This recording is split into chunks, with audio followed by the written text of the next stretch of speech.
This same day, almost 24 years ago, a little boy together with his parents were invited to a birthday celebration of a certain Jaime Sin. It was held at the San Carlos Seminary Complex, particularly at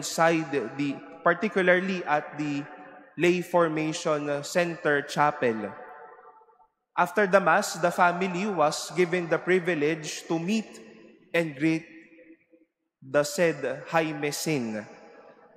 And during the meet and greet, the good cardinal saw the little boy carried by his father, and the good cardinal told that little boy, "You want to be a priest? This place is a school for priests." And after that, he gave the blessing to the family. At napatanong po ang bata sa kanyang mga magulang na ito daw pala yung eskwela ng mga magpapari. And after 24 years, that little boy is now the priest in front of you.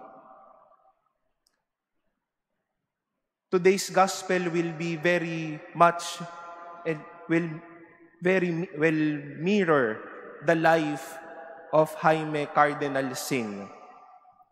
God gave him many talents in this world. His vocation, his charm, his big smile, his words, his support to his brother priests, his love for people, and many more. But these talents that both priests, religious, and all of you, our dear lay faithful alike, remained no little, but something that we will all remember and take until now. Jaime was entrusted with small things. From Aklan, he was entrusted with a bigger responsibility to shepherd the people of Manila. He may look so shy and so little and speak little, but a bigger voice was given to him by God to call people and flock to EDSA. He may have brought with him at least the simplicity of an Ilonggo, but his simple words, presence, and gestures inspired many and brought many to their dreams, just like yours truly. Isa pong inspirasyon sa atin si Jaime Cardinal Sin.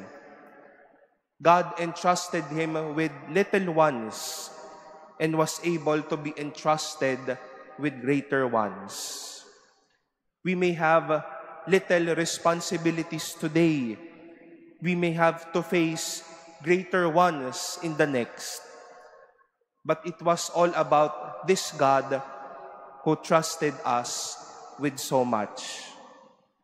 God trusts you a lot because He knows you can do it well. Wag naman po nating sabihin, magulang lang naman ako, pari lang naman ako, teacher lang naman ako, estudyante lang naman ako, simpleng tao lang naman ako sa buhay na ito. Small as it may be, big as it may seem, God trusts you a lot.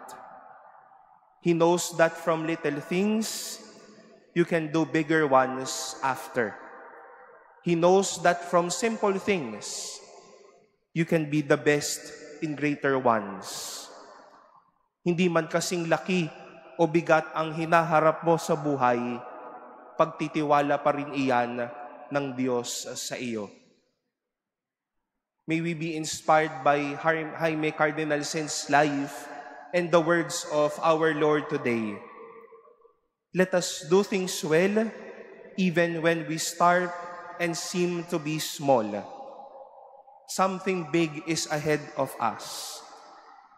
And when after every day is finished, and even when we also face our death, may we hear the Master telling us with smiles and love, "Well done, my son.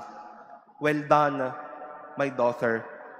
Share the joys of your master."